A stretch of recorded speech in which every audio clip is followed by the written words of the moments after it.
Hello Pisces, Sun, Moon Rising, and Venus signs. Kamusta kayo? Sana po ay nasa mabuti kayong kalagayan.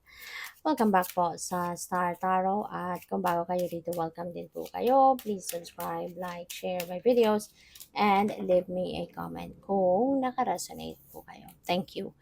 So, we have dive. Ayan, sabi dito, you don't find pearls on the seashore. So, parang sinasabi din dito sa inyo na hindi mo rin hindi mo may experience, no? You're not going to live your dream if you're not going to take action towards realization of your dream. Parang ganito din yun, ano? Na you really need to take action. Diba? Parang ganito. In order for you to find pearls, you really need to dive. Diba? Sa malalim.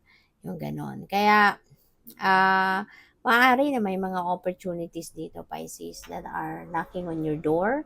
And in order for you to enjoy that opportunity, kailangan na actionan mo to. Kailangan na pansinin mo to, bigyan mo ng panahon, ng oras, i-consider mo ganyan. Ano? So that, maano mo siya, tawag dito, ma-take advantage mo yung opportunity na yon. Alright? So, we have dream. Follow your yearning for the deep blue sea.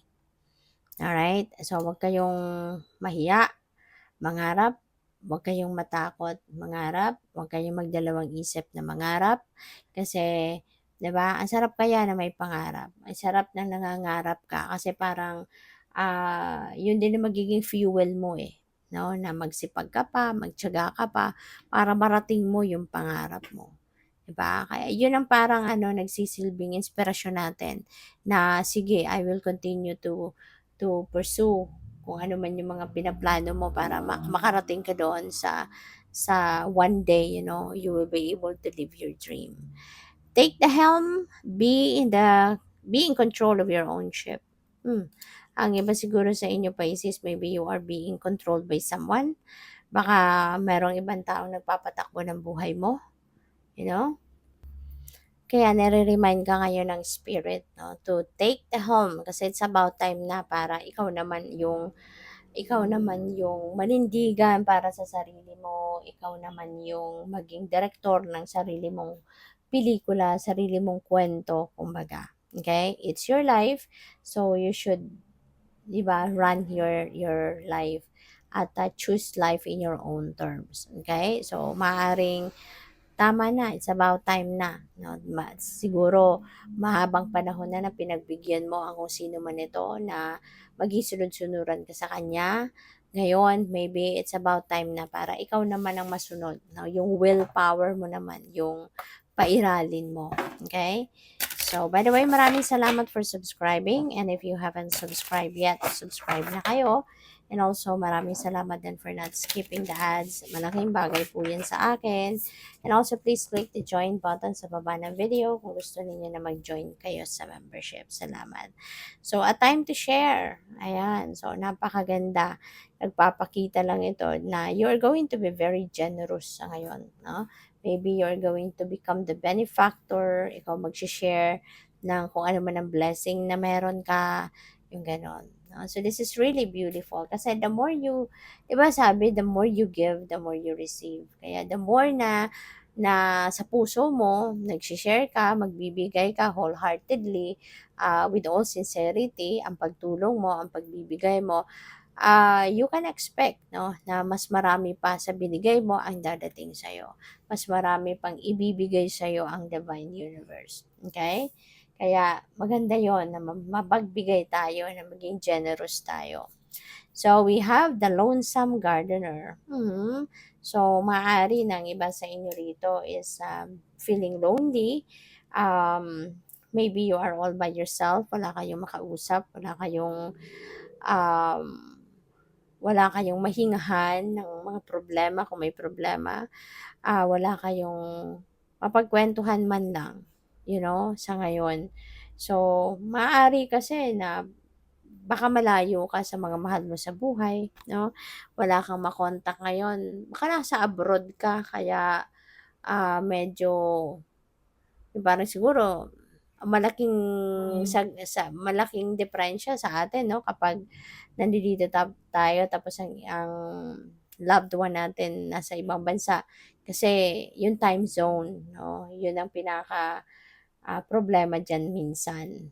So, baka may gano'ng sitwasyon ng iba sa inyo kaya you're feeling lonely, hindi mo matawagan, hindi mo makausap kasi baka ngayon natutulog pa, 'di ba? Parang gano'n. So, we have going deep. Ayan. So, this could be a time also, no, that you need to go deep within you. Okay? Maaaring kailangan mo ngayon na magnilay-nilay, magmuni-muni, 'di ba? Para na mas siguro para makapag-renew ka rin ng sarili. Feeling ko dito ang iba sa inyo maybe ah, you are lonely kasi po puwedeng meron kang pinoproblema sa ngayon, ano, and maaaring naghahanap ka ng makakausap, naghahanap ka ng puwedeng mapagsabihan ng bigat na nararamdaman mo. Kasi feeling ko ano, baka ang iba sa inyo dito Pisces, maybe you are struggling in some areas of your life. Kaya parang cluttered yung isip ninyo kasi ang dami mong iniisip sa ngayon. Ang dami mong siguro pinoproblema, parang gano'n, 'no? But of course, this is not for everyone, ano? Hindi naman lahat tayo gano'n ang sitwasyon. Kaya just take as it resonates, okay? Because for sure this is not going to resonate with all of you. Kung sino lang ang resonate dito, kung kanino lang merong sumakto sa ganitong mensahe, then take it, otherwise just leave it for someone else, okay? So, kaya makakatulong 'no, kung kunyari meron kayong pinoproblema ang iba sa inyo, makakatulong if you're really going to go deep within you. Pakinggan mo yung bulong ng puso mo, bulong ng soul mo, 'di ba? Mag-meditate ka, mag-prayer mode ka. Kasi during those times, doon lumalabas yung mga insights, mga guidance ng Divine Universe. Makakatulong na malinawan ang inyong isipan, magkaroon ka ng epiphany. Minsan during that time, pumapasok yung downloads, no, of information and inspiration na galing sa divine kapag tayo ay tahimik, no? Yung kalmado, yung nananahimik yung isip natin, yung ganun. So, what else? We have the learning of rights. Ayan. So, baka ang iba sa inyo rito, baka may mga ginagawang ritual, no? Baka you are a spiritual worker, pwedeng ganon. So, may mga ritual na ginagawa, may mga nagka-cast siguro dito ng spells, pwedeng ganon, no?